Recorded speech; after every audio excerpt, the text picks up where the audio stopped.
Hey, Phil Hine, thank you so much for coming on the show. It's been a long time coming. Could you give us a brief biography of yourself, please? Okay, well, yeah, I'm 64. I became interested in the occult in my late teens. I've occupied a number of occultural spaces such as Wicca, paganism, chaos magic, Tantra, queer paganism, often simultaneously, actually. I started writing when I was in my early 20s, and I've not stopped since. I've published books, booklets, magazines, done lectures, done workshops, both in the UK and in Europe and in America, although not for some time. And I'm still writing and doing stuff. Probably not as much as I used to do, but there you go. Tempus fugit. So you've got this new book, which I loved, actually, Wheels Within Wheels, which is a kind of examination of chakras. But it's also, to me, it felt like a study of how Tantra sort of moved into the West and how it was interpreted by the West early on, especially. Yeah, that was certainly an element of it. Yeah, and I think that I've always wanted a book like that to exist, because I've always found that how that happened quite interesting, and it's quite nice to have it all mapped out in a book now. So that's a good thing. So why chakras, and what are chakras for people that don't know? Well, why chakras is, I think there was possibly less so nowadays, but at one point you couldn't open any book on Western occultism without seeing some kind of mention of chakras. They're broadly conceived as energy centers that exist in the human body that can be activated through various kinds of practices. That's a very simplistic explanation. And I became very interested as I became more interested in the Tantric traditions, because in the Tantric traditions, as we'll probably go on to talk about, how chakras are conceived as are very different. And I became very interested in this whole process of how we ended up with the 7 chakras that everybody who knows about chakras nowadays thinks we have. Yeah, so that was really the impetus behind it. It is to explore, why do those differences exist? How did we get from a multiplicity of different systems to 7 chakras with rainbow colors on them? Yeah, interesting. So you had some early in the book, you write about having some early experiences with a yoga teacher, and that's kind of was one of the first things that sent you on your... Well, yeah, I mean, I think I just absorbed a lot of ideas about chakras just by reading occult books. I was never actually taught anything about chakras by anybody. I just absorbed it unconsciously just by reading books by Kenneth Grant and other people. And these ideas just sank into me without any conscious thought being involved, which I think is often the case when we read things that really excite us. We don't actually try and analyze them. And so when I started to have I started to have visions of the chakras. I had these lovely astral visions of the Muladhara chakra with the petals waving in the astral light, and related them to various bodily phenomena. I was interested, and I just took it that's what happened, And as I talk about in the book a bit, I had this very turbulent Kundalini experience, or so I was told anyway. And what was interesting about that is I felt this, people go on about the upward surge of Kundalini. I had a downward surge. And if you read various people, such as Charles Webster Leadbeater, who I talk about in the book, according to him, the downward surge is really dangerous. It basically turns you into a sex maniac. I'm not going to comment on that. But again, we have this, very prescriptive conceptions of what Kundalini and the chakras do, and I wanted to explore that really. And you said you had a kind of relationship with a yoga teacher, or you had a guru that you were... Yeah, she was a yoga teacher, and we had a sort of magical partnership. Yeah, and so that and that was during that kind of Kundalini experience. Yeah. Okay, interesting. So this is a question: why are chakras kind of so popular within different sort of sections of the Western esoteric? Well, not just the Western esoteric tradition, but like the New Age. It's one of the things you always, you can't go to a New Age shop without a book on chakras, or a chakra activating stone, or you look in the occult. I mean, Crowley writes about chakras. Why are they so popular, do you think? Well, I think for a variety of reasons. One of which is they form a link, if you like, between the idea of a spiritual body and a material body. Through doing various chakra practices, or drinking chakra teas, or eating chakra cakes, I've seen both out there. You can control. It's about controlling your own body, having agency over your own body. And of course, they're linked to ideas about spirituality and transcendence and progression and so forth. They're a very useful way of mapping lots of discrete types of experience into a understandable and practical system for dealing with them. Interesting.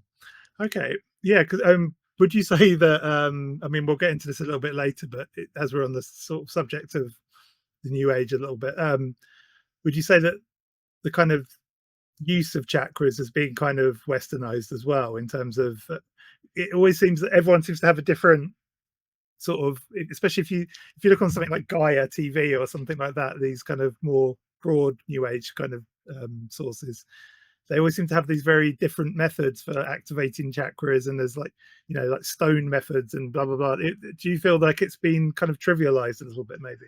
Well, not necessarily, because if people find value in these things, then why not keep doing it? The problem, as I see it, is less about value, but more about reification. I remember years ago getting into a bit of an argument with a guy during an interview, and he was saying, "Well, of course there are 7 chakras. I felt them. I know they're real." And I was just saying, "Well, look, in Indian systems, you actually do get different numbers of chakras in different parts of the body. They're very fluid." And he was, "I don't care what the Indians say; they're wrong." So people do tend to get a bit upset when you challenge their perceptions of these things. So I try not to do that too much nowadays, or at least not where I can be easily grabbed and shouted at. But as I said, they're a way of structuring and interpreting experience, and they've very much become part of the wellness culture, if you like, which is after all, a multi-billion-dollar industry, and very much part of the kind of what I call in the book the therapeutic turn. The big emphasis on self-help and therapy. Probably hundreds of chakra therapies out there. Yeah, it's interesting how that wellness industry has sort of exploded so much. I mean, even more so, I assumed, well, one would assume that as we progress, I suppose, that some of these older ideas would have kind of died down a bit, but it seems to have kind of exploded even more now. No, and that's always interesting, because I always think that occultism and allied subjects are not like science. Like science, tends to move on and progresses. Whereas with occultism and related subjects, old ideas get continually recirculated. I mean, when I studied psychology, I had to study the works of William James, who was a very early psychologist, but that was in the history of psychology section, not what psychology is doing then. But with occultism and allied subjects, you very find old ideas being recapitulated. They're continually in print. They're continually being cited. So it's no wonder that we end up with such a melange of ideas. Yeah, does that make sense? Yeah, it is interesting. What I've seen recently is a kind of, obviously Crowley's always been a sort of rock star, as they say, of the occult world, but I'm starting to see some of his adjacent characters become more popular now. So like Kenneth Grant, for example, has exploded recently. It's everywhere. Like I assume it might have something to do with Starfire, reprinting the books somewhat. But why do you think that perhaps some of these older characters like Blavatsky, Crowley are starting to be not replaced, but a lot of people seem to be more interested in some of these newer kind of they're giants. It's very hard.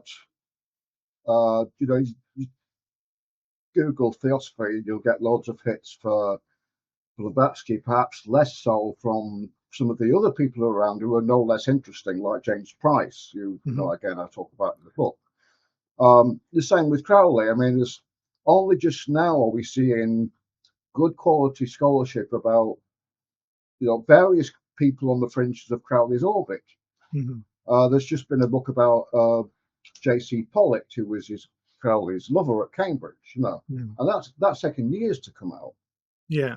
So I think these people are kind of like stellar phenomena, almost like a black hole. They attract all the attention, and it's very easy to lose sight of people on the periphery.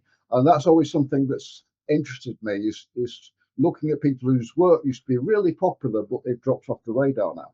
Yeah, it is interesting. I've been reading Nima a lot recently, who's and it's sort of almost like 2 steps away from Crowley, isn't she now? So she was like a very Grant influenced Thelemite. Yeah, so very much so. Yeah, so I knew Nima quite well. Oh, brilliant. And she is she's riffing off Kenneth Grant's ideas, but taking them in a very interesting direction. Yeah. And there's loads of people like that. There's people involved in the early chaos scene whose voices have been lost because they didn't get to write a book. For example, there's a friend of mine bringing a book out actually about the Leeds chaos scene, and what he's done is really good. He's gone around and he's interviewed a lot of people who were involved in that scene in the 80s, but haven't made it into the public domain, as it were. And I hope that'll be a really good book. Well, chaos is another thing that seems to have picked up again recently as well, which is interesting. We had Frati UD on recently, and he was fairly involved early on, wasn't he? But yeah, he seems to be back on the scene again a little bit now. So it's I guess these things go in, it's like I think they go in waves. I mean, I have to say my best-selling book is still Condensed Chaos. Of all the books I've written since, my publishers keep saying, "Oh yeah, it's the bestseller, Phil," and I think good in some ways because it's nice to have that income. But also, I've done a lot of other things prior to that and since that, and in some ways, I really don't like it when people go, "Oh, you're a chaos magician, aren't you?" Because I haven't been a chaos magician for 25 years. Yeah. I think it's hard to escape the label sometimes. You have one hit and then that's it, kind of thing. You're kind of forever stained by it almost, aren't you? Sort of thing. It's yeah. Well, I hope the books I'm about to publish and Wheels Within Wheels will enable people to broaden their perception of me, but we'll see. Oh yeah. Obviously, I'd like them to keep on buying Condensed Chaos because I need the cash. Yeah. But no, I mean, it is a fantastic book, Wheels Within Wheels. Let's get back to it actually. So let's talk a little bit about the kind of roots of Chakra, as in the historical roots of Chakra and Tantra. That because there's an interesting kind of story to be told there, isn't there? I think there is. I mean, it's a well-known story in some circles, but not in others. What we call now referred to as the Tantric traditions, which were internally called the Mantra Marga, the path of mantras, emerged out of the Shiva religion round about the 4th or 5th century of the Common Era. And the Shiva religion is very interesting. It had 2 forms. It had a lay form that was open to anybody and didn't require anything special in the way of changing your behavior or allegiances apart from worshiping Shiva. And it had an esoteric form, which were ascetic traditions, very much geared towards ascetic practices and moving away from the everyday world. And it's in those ascetic traditions that they're kind of the precursors to the tantric traditions. Yeah, we had David Gordon Smith on recently, and he said the same thing, that there was this kind of 2 versions back then. There was like like you say, a public version and almost like a personal version. Yeah, and the relationship between the 2 isn't quite clear, I think. Yeah. Because the texts of the lay tradition and the texts of the ascetic traditions are quite different. It's not just one is an aspect of the other. It's far more complicated than that. And so then you get the tantric traditions emerging, as I say, around the 4th or 5th century. And you have a mainstream tradition, which is very public. It's temple oriented. It gets hooked into state institutions quite early on. And that's where a lot of things get worked out for the first time. So we have, Kundalini is first mentioned in these, in the texts and scriptures of this broad tradition. And then around it, what happens is you get the so-called left-hand traditions, which are more esoteric, more private, not completely divorced from, if you like, royal patronage and so forth, and they really boost the tradition by taking it in new and unexpected ways. So you get, and what happens in these traditions is you get very different chakra schemas, you get very different ideas of the subtle body. Sometimes if you look at one particular scripture, you'll find two different chakra models in it, with without much commonality between the two. So that's very interesting. And there's very rapidly there's a very wide dissemination, and lots of people saying, well, it's this and it's that. Really, if you ever get a chance to get anybody on who's studying Tibetan Buddhism, they'll probably tell you that every Tibetan Buddhist master, from valley to valley, has a different conception of the subtle body. It becomes extremely heterogeneous very quickly. Yeah, there definitely does seem to be a misunderstanding in the West, at least, of how diverse the Indian religious systems are. And we'll get to partially why I think that is later on when we talk about Blavatsky and Theosophy. I have some ideas about that too, which I sort of talk about in the book a bit, but I think when I get around to revising it, I need to bring out more about that. But we can move on to that. Yeah. So let's go back into the history a little bit more. You break down in the book the different chakras. Could we go through some of the kind of some of the key chakras, as it were? Well, I don't have the book to hand, so I forgot. But yeah, there are different models, and it depends very much on the particular tradition, how those chakras are being used, the placing. I mean, in the early texts of the Shiva Siddhanta, the Muladhara is in the heart, which I think might surprise people.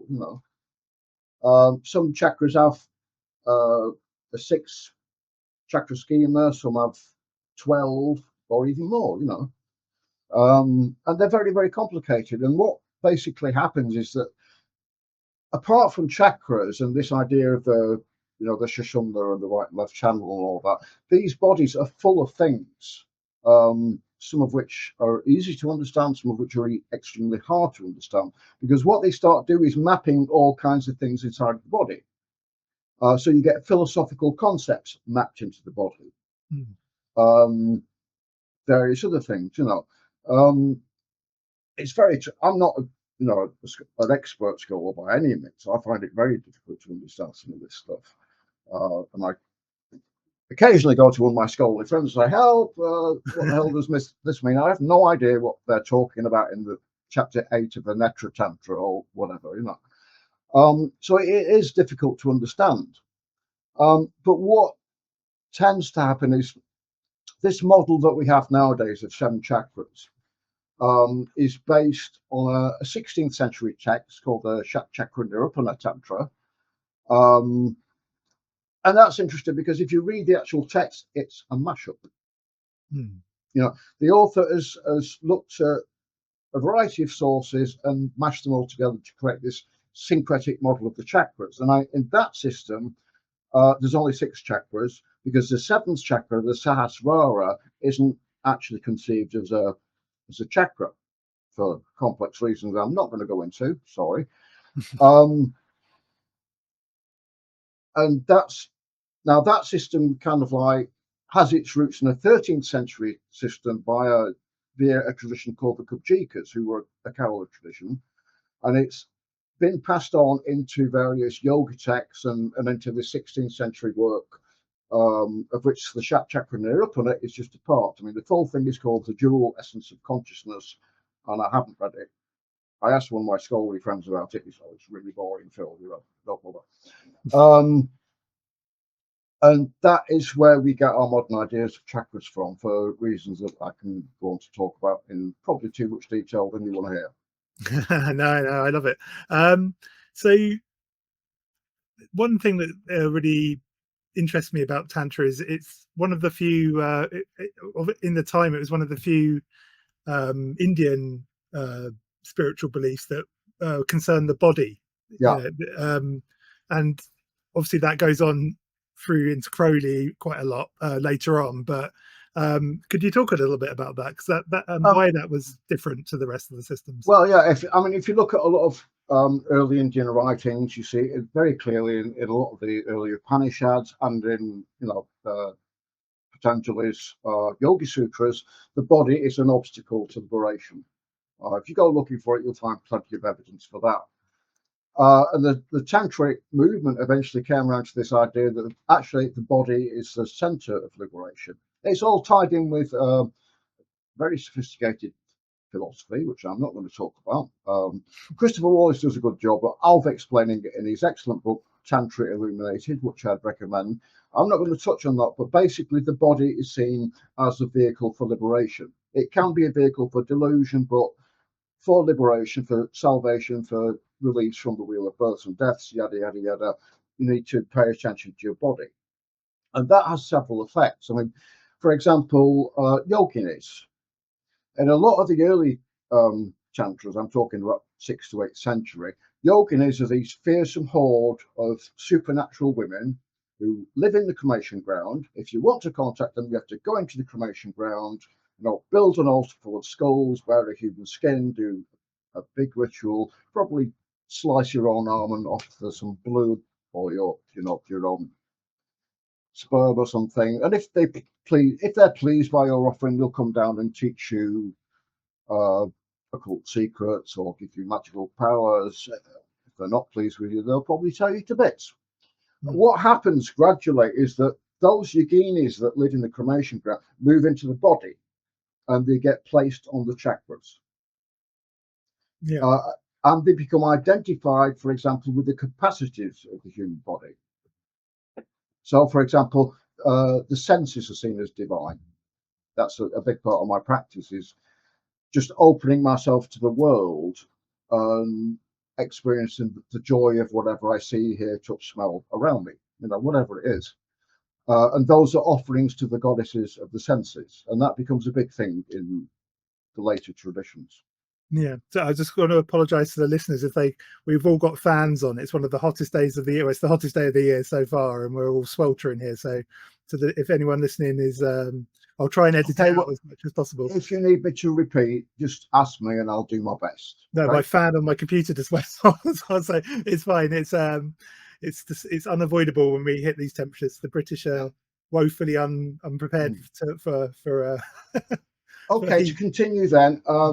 Deities are placed in the body, so you have deities in the center of the chakra and deities arrayed on the petals, just like in a yantra, which is a kind of magical diagram. You have the core deity in the center of the yantra and various aspects of her or him or her, who direct that power into various particularized ways, arrayed around them in circles.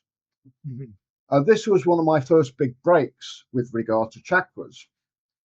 It was back sometime in the 90s. I was doing a workshop on chakras, and I don't really remember what I was going to talk about. It was rubbish, but I took these drawings from Arthur Avalon's Serpent Power, and I was blowing them up to use them as slides. And I looked at this drawing of the Muladhara chakra, and I don't know if you've ever seen it. I can send you something if you want to use in the show notes. But it's got a triangle and a lingam, and there's various Sanskrit letters around the petals. And I thought, okay, now, all these things mean something.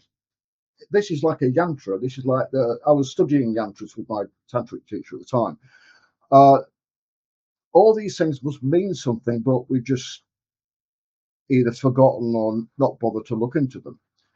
And that was a big wake-up call for me. But it took me about 5 or 6 years before I started finding out information that actually enabled me to make sense of them. Wow, was my mind blown away, Yeah. So what? Yeah, in the book you talk about this, don't you? There's a correlation between the two. Could you talk a bit more about that? Because I think that's quite. Sorry, what was that? There's a point in the book early on where you find a correlation between two images, essentially, don't you? And I think you were just talking about it. Could you maybe talk a bit about that a bit more? Because in the sense that you've got deities around the petals. Yes. Yeah. That's really interesting, because in Sanskrit in Tantra there is an extremely sophisticated, what you might call a sonic theology. and it's all around sound. Because mantras are essentially the deities in sonic form. So if you speak a mantra to a deity, you're not invoking really the deity, you're making the deity present in the form of sound. This is often difficult. It took me a long time to get my head around this. So the letters that you get on the petals of say the Muladhara chakra can be seen as deities. Okay, that's interesting. Particularly in a lot of the early texts. And then at one point in the book, I look at these deities and say, well, actually, isn't it interesting that in the modern conception of chakras, we associate the Muladhara with a variety of things like material world, finance, being constipated, whatever. But these 4 deities are blissful deities. They're deities of delight, which is not something we really now associate with the Muladhara because it's down there at the bottom, and we've got used to this kind of like hierarchy. The further you go up, the more spiritual you are. But actually, the deities of the Muladhara are 4 deities of delight, which I think is fascinating. And what happened was explanations of the chakras dropped the whole, if you like, discourse around deities being in the chakras really quickly. And that's something, I talk about in the book. So that's because one of the large section of your book is looking at Theosophy's impact on chakras. So we've never done an episode. We're 100+ episodes in, and we still haven't covered Blavatsky properly. But that's still, I mean, she kind of comes up, but we've never really spoken at great length about her. I was wondering, how did Blavatsky kind of come across chakras? Well, again, I talk about this in the book. There was an article in an Irish magazine called The Dubliner that was anonymously written. We don't know who's written it, and we don't know who wrote it. And that was it. It talked about chakras and Kundalini. It gets reprinted a lot, particularly by Theosophists, and that kind of like excited a lot of them, because I think Blavatsky and other senior members of the society were still evolving their concept of the subtle body and its relationship to the physical body and the various astral bodies, yada, yada, yada. So they were excited, and perhaps even more so when Blavatsky moved to India, which again, I talk about a lot of the circumstances behind that. And they were basically asking Indian members of the Theosophical Society, tell me more, tell me more, tell me more. It's kind of like, oh, I've discovered this new thing. And Theosophical journals, which is where the first actual translations of this text I'm talking about, the Chakra and Nirupana, appear. They're kind of like a kind of intercultural contact zone where Indian and European theosophists get together and try and figure all this stuff out. But what happens is there's a problem. Now, part of my drive to look at the book, it was kind of like a research question, was not so much, yes, this is all happening, that's very interesting, but why is it happening? Why is this happening now? Is it a response to, let's say, hidden forces, that are happening in Indian culture? And what I started to concentrate on was what academics call epistemic violence. Do I need to explain that? Yeah, maybe for people that don't know. Yeah. Okay. The East India Company's invasion of India was violent in many ways. Yeah. Yeah. And that's very easily observable. I can give you an example. In the 18th century, one of the ways that the East India Company generated revenue was by taxing its subjects. Yeah. And for a while, they had the tax in Bengal, a particular region of India, set at about 10 to 15% of your earnings. So 10 to 15% of everything you earned went to the East India Company. Then they raised it to 50%. Imagine that 50% of anything you make as an individual gets taken off you by the East India Company. This has effects. What were those effects? Firstly, people's cash reserves got drained, and secondly, they sold stuff in order that they could pay the tax. And one thing that they sold was food. So food wasn't being put by for a rainy day. There were a couple of bad years for the harvest. That resulted in the 1770 Bengal famine, 15% of the population dead. Yeah. That's a violent act, and that's easily observable. Now, epistemological violence is a lot more subtle, and it is all about knowledge production and who gets to say what is the real knowledge. This is true, this is, fake news kind of thing. Yeah. What happens? Does that make sense? Yeah. So like Orientalism, in a sense.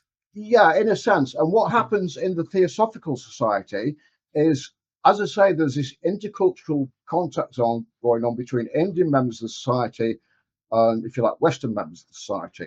But what becomes apparent really quickly is the person who is in charge of saying what's true and what's valid is Madame Blavatsky. She gets the vote and nobody actually gets to argue with her. Yeah. People do. And I've read some of this correspondence, but she gets to say what's what. And what happens is, as a lot of Indian members are translating into English, very roughly, some of this stuff from the Tantras, she decides that the Tantras are all bad. Now, I dare say she was influenced by various Indian reformers who was very virulent in their speaking out about Tantra for reasons I can't go into in this short interview. Probably Dayananda Sarasvati, who I talk about in the book, was a big influence on her there. But she decides that Tantra is all bad. And she does say in one article that those people who practice ceremonial magic in the way that Eliphas Levi teaches are basically the same as Bengali Tantrics. And that's not a positive valuation for either side.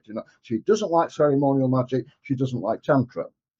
So Madame Blavatsky, as I say, becomes the arbiter of truth. So what Madame Blavatsky says goes. Madame Blavatsky has got this complete bee in a bonnet about the number 7. So she decides the 7 chakras. And I think that's one of the main reasons why this idea that there are only 7 chakras has stuck around. Yeah. There's other examples I could give, Yeah, do so. I'm interested in that kind of stuff. Blavatsky, I always say it's become almost a bit of a meme on this show now. That Theosophy has a lot to answer for, and that's definitely one of the things Theosophy has a lot to answer for. I mean, they did a great job in some ways in bringing some of these traditions, or at least making us aware of some of these traditions in the West. But the kind of heavy curation was a real problem, I think. Well, I think that's arguable. I think you should look at Theosophy, because I used to be a Theosophist, actually. For a while, but it was if you wanted to pick out the most powerful cultural movement of the 19th and 20th century in terms of social power and economic power, it's the Theosophical Society. That there's nothing to touch to it. They had a huge international user base.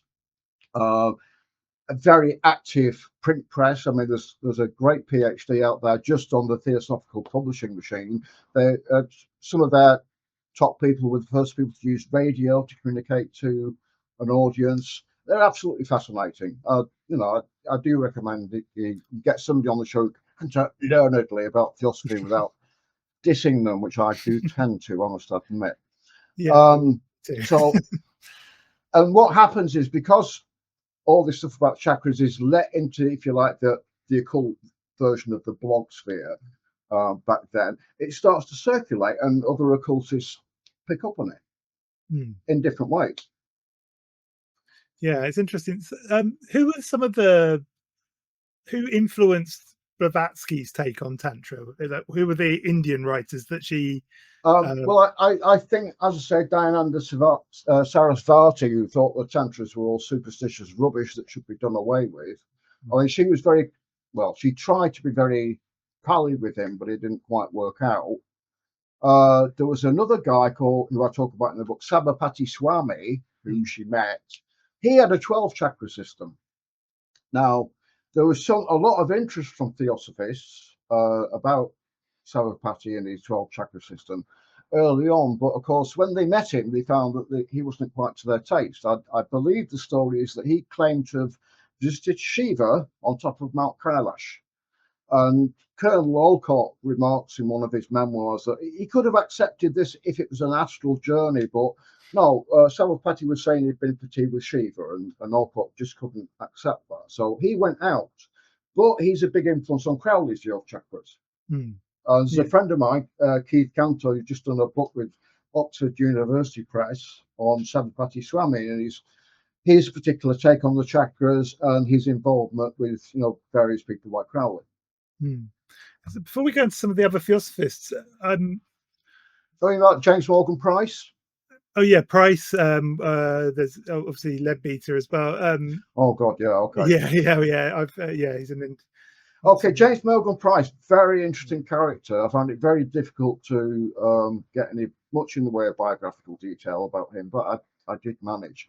He was one of the theosophists that didn't agree with the whole "let's go and set things up in India" turn. He was fundamentally, I think, a Christian. And he turns up about 1912 with this book, which is basically about how the Book of Revelations isn't just about the Book of Revelations. It's a mystical text, and he manages to wind the chakras into that. It's a fascinating book.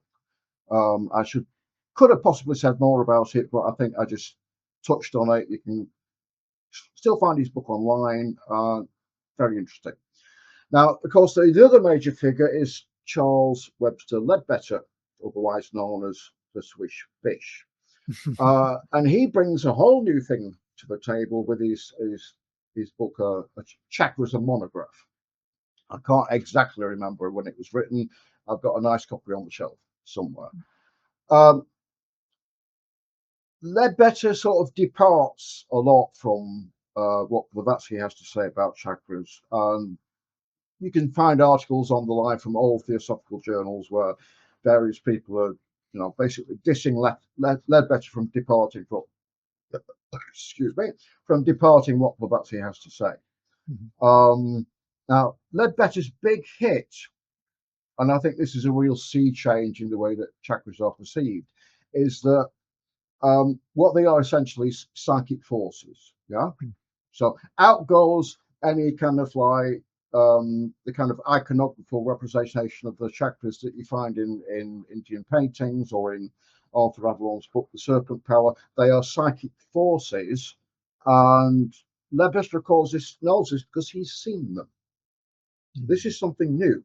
Previously, if you wanted to establish yourself as an authority figure on the chakras, you had to either, be very learned in the Indian material, the few bits of Indian material that was flying about, or, you had to take another course, which Crowley does. He puts himself forward as an authority on the chakras, but by gematria, which I find interesting. What Leadbeater does, though, he says he's seen the chakras. For example, he's counted the number of petals in the Sahasrara chakra. Now, Sahasrara is usually taken to be 1,000. So what he's saying is there are not 1,000 petals, there's 960 because I've seen it and I counted them, which is complete rubbish, by the way, because Sahasrara in that context just means a lot. Well, Arthur Avalon has a big go at him about that. And Leadbeater doesn't get this whole thing about deities on the petals, so he just dismisses it. He doesn't like there being a chakra near the genitals because he's a bit weird about sex.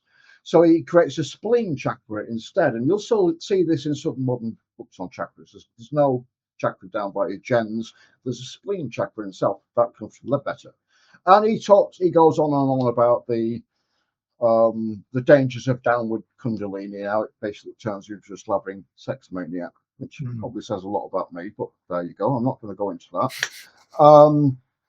And it's a very, very influential book. It's in print ever since. He's got these lovely paintings that he's got some mate of his to draw of the chakras, and he tells us that the chakras in a spiritually advanced person are going to look very different than the spiritualists that say in a dustman. And that expands this to talk about, the chakras of a spiritually evolved race and the chakras of a primitive race. A lot of racism and classicism in that book, but very influential all the same. And what he's trying to do, he's trying to build an entirely holistic system. So he talks about health a lot, and he says, well, you know, smoking and drinking really bad for your chakras, which again, some theosophical people thought was a bit naughty because, of course, Madame Blavatsky liked a cigar and a drink, you know. So they saw that as a bit of a critique. But again, a lot of Leadbeater's ideas all the time pass into the wider discourse, you know, into the blog sphere, if you like, and become accepted. And that's why, you know, people, I think that's largely why people have this idea that, you know, chakras are psychic forces, not actually temporary diagrams where different types of deities can be placed, you know, which have no ontological status beyond a particular practice. You know, I mean, in most of the early tantric texts, you actually build the chakras up through visualization. And then if you move away from the practice you're doing that's associated with them, you get a different set of chakras. You know, with Leadbeater, they become fixed and absolute, you know, which I think is a very interesting development. Yeah, I mean, Leadbeater, from what I've read about him, did he not say that he could speak with God regularly and astrally project around the solar system and talk to the inhabitants of he stood up during a court case and basically told the judge that he'd spoken with God, you know, and he spoke with Jesus and virtually every other notable person in the world. There's a famous incident actually where when he was in Australia towards the end of his life, he told a bunch of Australian theosophists that night, when they were asleep, they were going to be initiated on the astral plane. They were all really excited. And the next morning, he sat down and told them exactly what they'd experienced. A slight hiccup with that was that most of them had been so excited they hadn't been able to sleep. You know, and whatever bit of information Leadbeater got from his astral contacts, he never disagreed with it. They always somehow managed to end up agreeing with him. You know, he was one of these people who is dead certain that absolutely every bit of astral communication he's getting is totally true. And I don't talk about it in the book because it's not really germane, but he did this book called The Lives of Alcyone, and this book was released when he was, you know, trying to promote Krishnamurti, this 14-year-old boy, Brahmin boy that he basically taken a fancy to, as the next world teacher. And The Lives of Alcyone is kind of like a spiritual biography of the past lives of Krishnamurti. And it shocked a lot of people in the Theosophical movement because he said that at one point, Krishnamurti had been married to somebody else who in a past life was Julius Caesar. So you've got a kind of like hidden homoerotic discourse there, which I think is the only way that Leadbeater could basically resolve his attraction for young boys, you know, which is horrible. And that became a problem for the Theosophical Society as well. Oh, it was a huge problem. And again, I've not gone into that, but there's a massive series of articles on my blog, if you want to look up Leadbeater, looking at the Leadbeater sex scandals. And these had a huge impact on the Theosophical Society because loads of people left during these scandals as they became apparent. You know, there were court cases throughout the time. You know, it was a huge impact. You know, he sort of endeared himself to the current leader, though, hadn't he, Besson? And well, I think the problem was that Annie Besant got elected to be president of the TS after Blavatsky kicked the bucket, but I think she relied on him. He was her like astral Svengali, you know. He was the one who could give her the real deal on what was happening on the astral plane. So she defended him long past the time when she should have given him the boot, you know. Yeah. Because it really became apparent that he was basically wanking off young boys, you know. Yeah. And she kept going, no, he's an adepts are celibate, they don't do that sort of thing. And there was this huge outcry that just rumbled on for decades, you know. Theosophists are still arguing about it now. Yeah. There's a very good biography of Leadbeater called The Elder Brother by Gregory Tillett, which was, I think, released in 1982. And that goes into all the gory details. And I've, you know, revisited the gory details on my blog if you want to read it. It is really horrible. Is it the older brother? Because didn't he make up a story about his family moving? Well, it's called the elder brother, actually. But yes, he made up a story about having a brother which never existed. Yeah, he was shot dead or something. I mean, wasn't he was a great mythologizer in the grand tradition of occultists who tell, basically stories about themselves and either don't get found out, which happens a lot, or nowadays that we have the internet and fact checking, do get found out really quickly. Yeah, true. So before his book came out, there was another very influential book released called The Serpent Power. Yeah, that's Arthur Avalon. Yeah. The Serpent Power is, well, it contains a translation of this key text I've been talking about, this Chakra and Nirupana. Arthur Avalon is a very interesting figure in himself. He was a High Court judge in India who became interested in Tantra. Some people say he took a Tantric initiation. I think he probably did. But he was also influenced by a group of Bengali Tantrics who were very much into reforming the traditions. So they wanted Tantra to be equated with things that were rational and scientific and absolutely not mentioning anything slightly dodgy, of which there is, of course, a hell of a lot in Tantra. There's, blood sacrifice, the ingestion of bodily fluids, drinking alcohol, yada, yada, yada. There's a lot of things that people find objectionable in Tantra, and these guys wanted to reform that, and Avalon became kind of like very influenced by them. But it's an interesting work. I mean, I had to plow through it before I could write my lectures that became the book.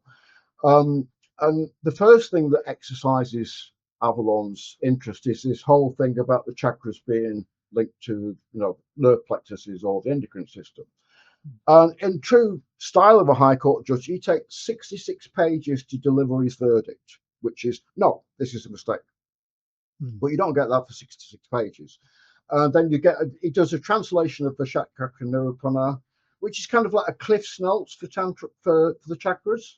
I mean, it's very, very, it leaves a hell of a lot out. There's certainly nothing much about practice there, because it's a lot of, again, this is a problem of, if you like, knowledge production. A lot of texts that are written in India, particularly, pre-20th century, assume that if you're a practitioner, you know what they're talking about. So heaps of stuff gets left out. They're kind of like Cliff's Notes. This is just an aid memoir to help you in your practice. We're not going to talk about X, Y, Z because we assume you already know it. And that is kind of a problem. Nowadays we expect books to explain everything in great detail, particularly if it's a little bit tricky. They don't do that. So what Avalon does, he tries to explain it in terms of Advaita Vedanta, which is very much a rising, if you like, religious current in India at that time, and in terms of what he knows about Hatha Yoga, neither of which are really applicable, but that's all he's got to work with. I think you have to give him his due. He did a pretty good job, despite not having, because he didn't have access to the kind of textual evidence and the social evidence that we have now. That's taken a long time to come about. We have it now. We understand these traditions and their practices a lot better than we did when Avalon was writing about it. And Avalon is very influential because his book is continually reprinted. It becomes, and it's very popular in India too. So it's affected Indian ideas of the chakras. Avalon's very well respected over there for a wide variety of reasons. And as I've been talking about in two recent lectures I did on the left-hand path, he's a big influence on Kenneth Grant and Julius Evola. We can come on to that later if you like. So, actually, Avalon is a huge figure. Yeah, it's interesting you mentioned Evola. Because I was reading your book and listening to sort of thinking about some of Blavatsky's descriptions of Indian culture and how in particular the kind of modern Indian culture had lost track with this kind of base, and that really reminded me a lot of René Guénon and the traditionalist movement. This idea that that we've all lost kind of contact with this original source kind of material, you know, spiritual thing, and it's all been diluted down through other, you know, through Christianity and Judaism and Islam, etc. Well, whoever you want to blame, basically. Yeah, basically, yeah. That goes back to, I mean, I did another series where I started to look at the roots of all that, because I was seeing that a lot of people were going, oh, well, you know, this idea of the Aryans, you know, this white super race who existed in ancient India, was passed on to Hitler by Blavatsky, which is just not true. So I did a big series on the blog about it. I might get back to it at some point. But basically, this idea of the Aryans comes up a long time before Blavatsky. And what, I'm not going to go into the details, don't worry. But basically what happens is you get this conception that India had this kind of golden age back in the dim and distant time where, you know, the Vedas were the structure for civilization, and it was lovely and monotheistic, you know, often compared in a similar way to Protestantism, because the people doing it had this idea that all religions started off primitive. You start off with magic, then you go to a matriarchal phase and a patriarchal phase, and you end up, if you're lucky, with some form of, you know, Protestant rationality. And that kind of discourse structures this idea of a golden age. Now, it's all very well if you've got this idea of an Indian golden age was hugely popular, both as an explainer in the West and in India, because it gave them, you know, gave people a sense of value in their own past. So the problem becomes, how do you explain how you go from this noble, wonderful thing, you know, glorious civilization, to what Max Muller called groveling in front of images of cows and monkeys, which was then the dominant idea of all Indian religions, not just Tantra. It was all horrible, superstitious. And again, if I can wind back for a minute to this issue of epistemological violence, the British had spent, by the early 20th century, roughly 100 years telling Indians that they were all stupid, venal, effeminate, soft, lacking in any interest in science and technology, and that their religious traditions were all superstitious rubbish. You know, that's epistemological violence in action. Okay, I've forgotten where I was going with that. Perhaps you can remind me. I think we were talking. I was talking about the kind of links between what Blavatsky was saying and what Guénon was saying. Okay, yeah, this traditional, so this, I mean, traditionalism is another way of, all traditionalists do this. They have the idea of a golden primal past where everything was lovely and spiritual. Basically, they were in charge, or people like them. That's how I read it, you know, when Guénon or Ebola go on about this glorious past that they've conjured out of various imaginings, is yeah, people like me were in charge then. Wouldn't it be better if, you know, people like me were in charge again? But they all do it. I mean, Alain Daniela is another case in point, you know. And it's this idea of perennialism.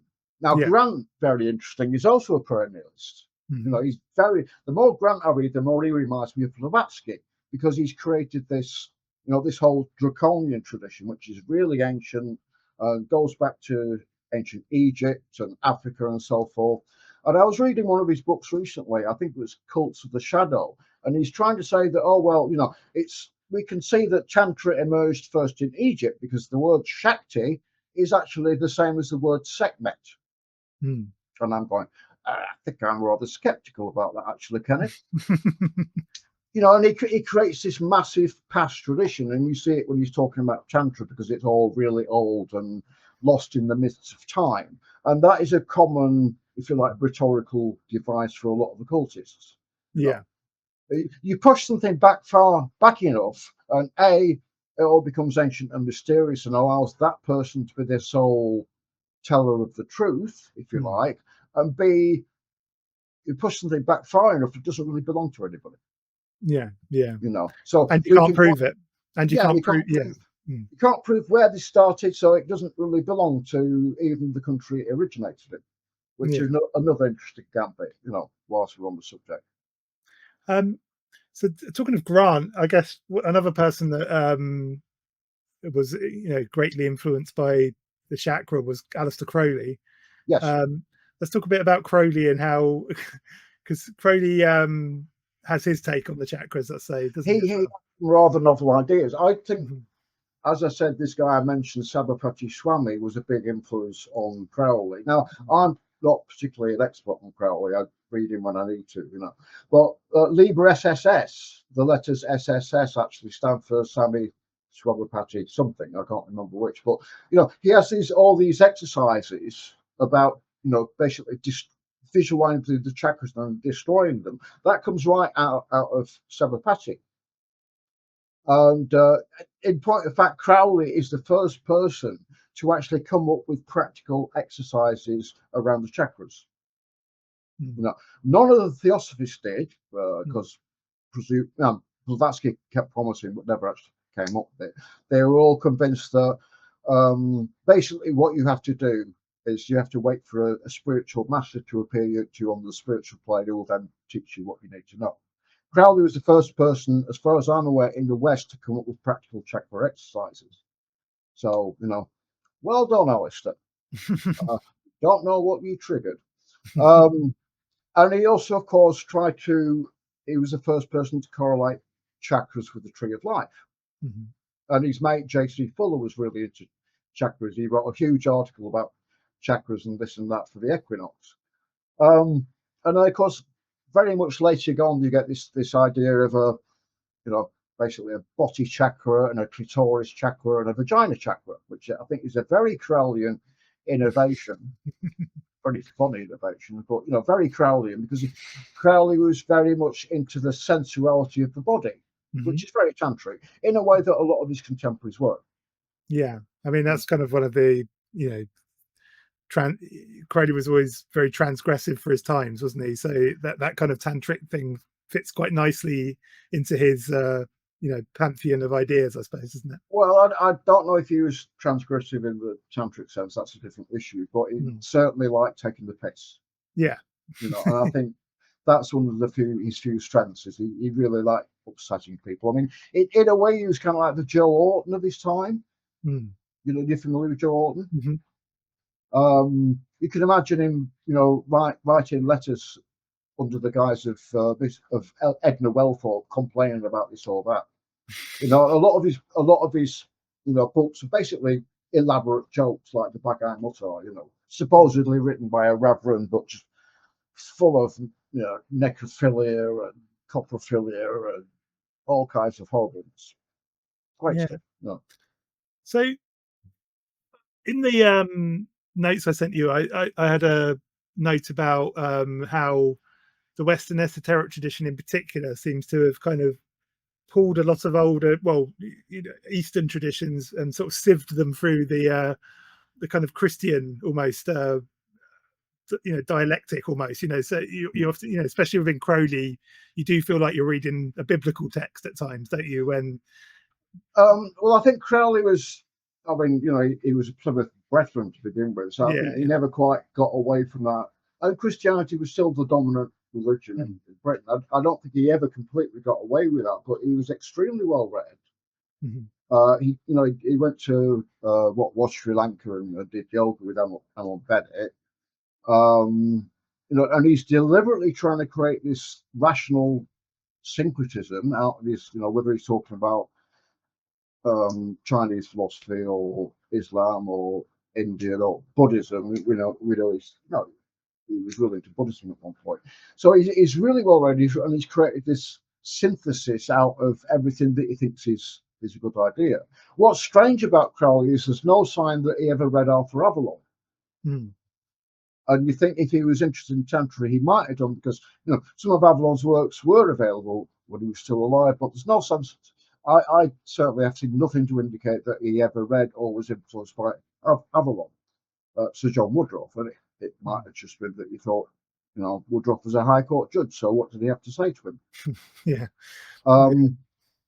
Now, as to how far these Western esoteric movements were influenced by Tantra is a more difficult question, because there was very little material around at the time. So I think largely they had to rely on Theosophical translations or what else was in the public domain. I mean, we know Crowley was influenced by the Shiva Samhita, which is a think it's 15th to 16th century, kind of Tantra Hatha Yoga mix-up, because he mentions it in his curriculum for the AA.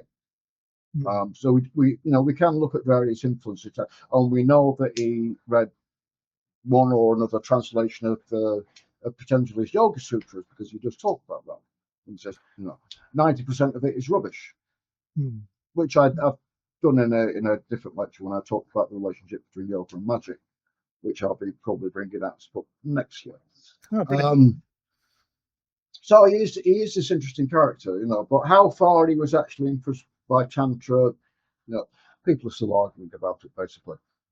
I mean, one thing, Crowley gets a lot of stick and a lot of praise sometimes where it's not deserved, but one thing you can give the man is that he did kind of walk the walk in terms of, he actually went to places and tried to learn these traditions from the source a lot of the time, whereas I think it Crowley going to India, I think he would have found it quite difficult to penetrate the veils of secrecy around Tantra. I mean, he might well have met some Tantric adepts. There's been various claims made. I think they're very difficult to verify, because by that time there was a lot of anti-Tantric feeling in India. So Tantric practitioners were very much still around, but I get the sense that they weren't exactly advertising themselves. So he might have, he might not have. It's hard to say. You'd have to find someone who's a real scholar of Crowley and not somebody like me who just dips into it occasionally, when they want to prove a point or say that bit's wrong. It's interesting how Tantra fell from grace as well, and you can see a kind of colonial influence over that. And it happened long before the East India Company got into India, actually. Oh, okay, interesting. And I've just been discussing that in my last lecture, which is all about Tantra, and it's it's a complicated situation, but basically the Tantric traditions by and large were not separate from society. They were hooked into it at various levels. Even some of these more extreme left-hand traditions had royal patronage, because we have records of kings getting initiated into them. So they're not going away from normal society, as is often imagined in Western constructions of the left-hand path. Some of them are getting very good jobs as court philosophers or court ministers of war, because war magic was something that a lot of these more transgressive currents specialised in. You want to go and beat up your neighbour, invoke this aspect of Crowley. She's great at chopping people's heads off, and that kind of thing. So the relationship between these traditions and the culture that they are embedded in is very complex. Again, I'm not going to go into it. So it's tricky, really. And one of the big, if you like, tectonic shifts was the establishment of the Delhi Sultanate, around about the 13th, 14th century. Because what that did, it basically replaced the existing governance, small local kings and queens of small states, with an empire. And in the wake of, the temples got destroyed, and a lot of the, if you like, religious currents that were associated with the previous model of governance just went away or became really private, because they were no longer getting the support they needed. So they're still around, but they kind of fade into the background. What you get is new forms of religiosity that sometimes draw on the older set traditions, but are different. And in the last lecture, I did a thing on Sri Vidya, which is a tradition I'm personally involved with. And started out by saying, well, originally it was a Kaula tradition, and the Kaulas are very much associated in the Western imagination with being left-hand path and transgressive and Superman kind of thing. It started out as a Kaula tradition, but over the course of 1,000 years, it ends up not being a Kaula tradition. And in fact, some modern practitioners will tell you it's not even Tantric. So traditions change very radically. As I say, in the 19th century, there was a lot of anti-Tantric feeling in India that screwed up a lot of things. Yeah. And nowadays it's things are getting more fluid. I mean, there's some tantric festivals in parts of India now that have basically become really public and really open. They're kind of like the tourist school. They get thousands of. It used to be maybe a few hundred tantric adepts would turn up and do something secret in a cave somewhere, maybe, or in a temple. Now thousands of people turn up, for that tantric experience. Yeah, it's So interesting. things change all the time, and I think we have to remember that. Yeah, it would be interesting to see if David Gordon White was saying, because he goes to India a lot and he studies Tantra and the history of it.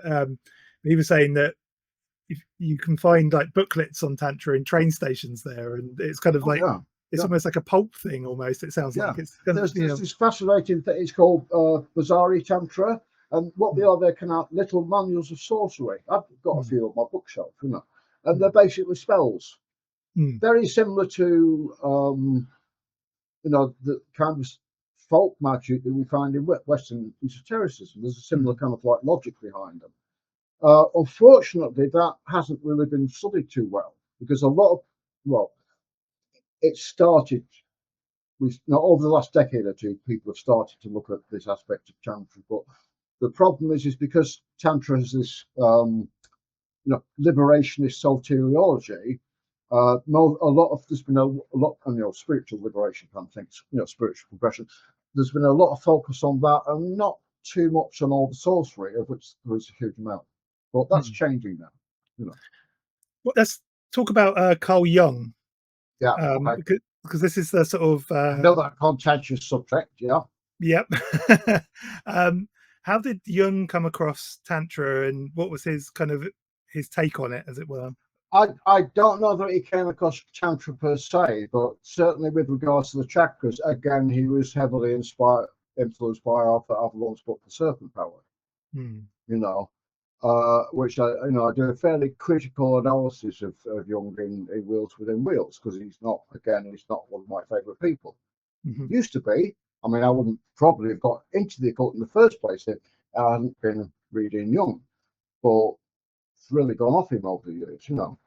I'd actually taught Jung to undergraduates for a while, which was interesting. But yeah, he's not one of my favourite people. No, his take on India was similar to that of Blavatsky. Of the Orientalist, yeah. Oh, it's very interesting. I mean, I gave this lecture on Jung when I did the Chakra series at Treadwell's a few years back, and people were absolutely gobsmacked. I mean, this is this guy who's virtually achieved sainthood amongst occultists who like his work. And this is my problem with Jung, because everything is about psychology with him. When it comes to chakras, he's not interested in their ontological status, whether they're real or not. He's not that interested in if there's a philosophy that underpins them, which there obviously is. It's not really there in the chakra upper level. There you go. Basically, his primary interest in chakras is how they can be useful to his theory of individuation. And one of the things he does that I find really objectionable is this kind of cultural psychology, where he looks at different cultures and assigns them on different chakras. And there's this phrase that I quoted that, he said, well, in contrast to our Anahata, our heart-based culture, it's very easy to see that India's psyche, national psyche, is rooted in the Muladhara.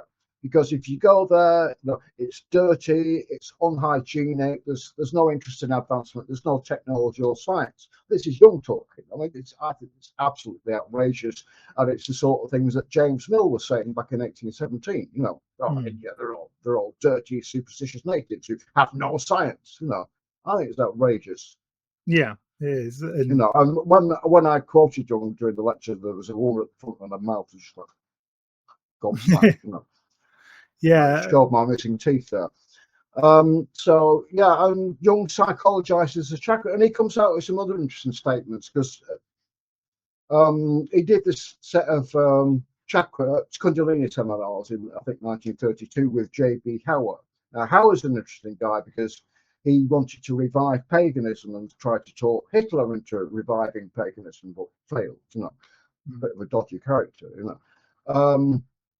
And at some point in the proceedings, this woman, starts asking Jung about Indian ideas related to chakras, and he basically says, don't bother. It'll only fuck your head up if you try and read them. You shouldn't try to. You'll do your head in, it won't do you any good. It can be a kind of poison, is what he says. Despite his interest in other cultures, Jung firmly believed that other cultures shouldn't mix. Again, this is a very prevalent idea. You're getting a lot of Western books on New Age books on Tantra and the Chakras.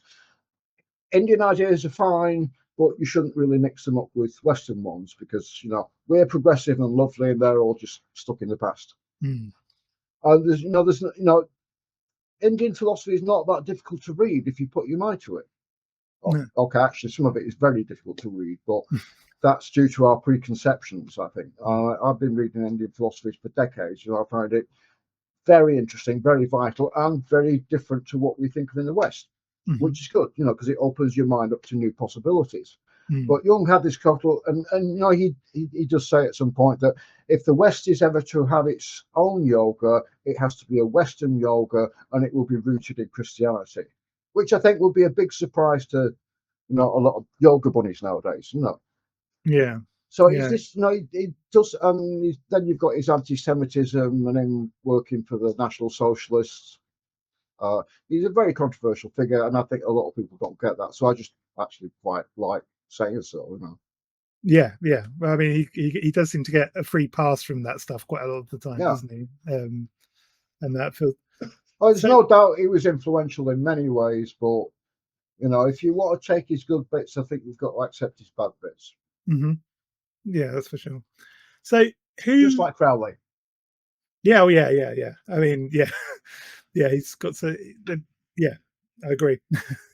He So who, if for the modern adherent or the modern kind of student of the chakras, who's writing about it at the moment that you would recommend? Well, there's two very good online courses that I think I mentioned in the book. One is by Christopher Wallace. Christopher is a sort of an acquaintance of mine. I don't know him well. He's a scholar practitioner with a distinct lineage tradition that he's a member of. He writes excellent books.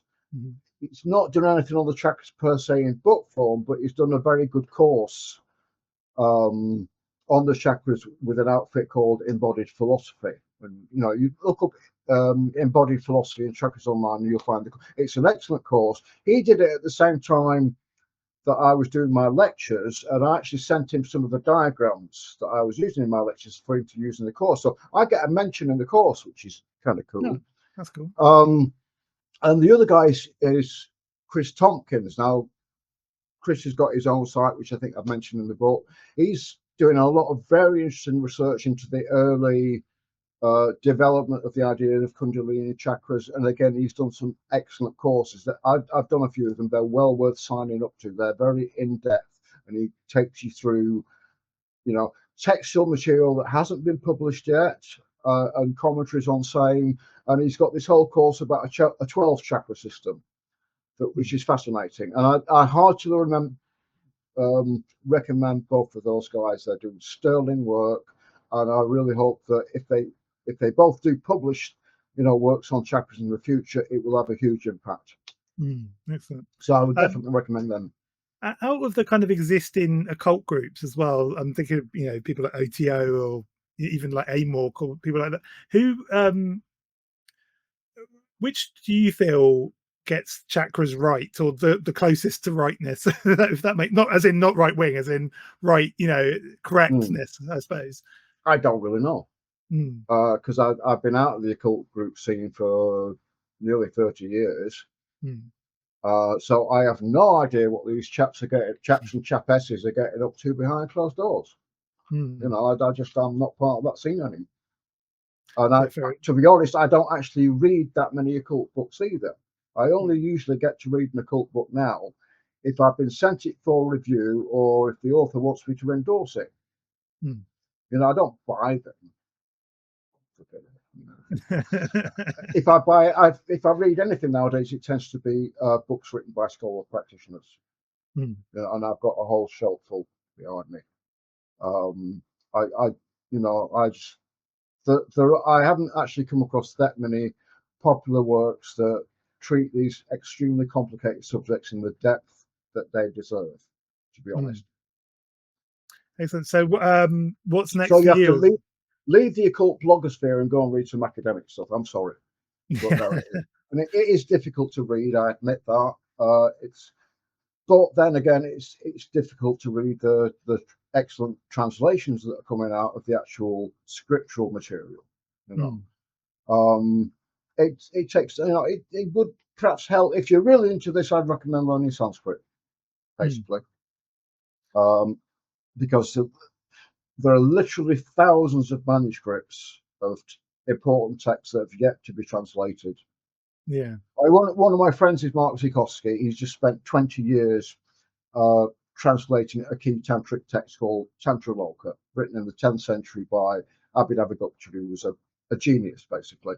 Tantra Loka is a hugely important one. It's taken him 20 years to produce a complete translation. That's the kind of dedication we need, I think.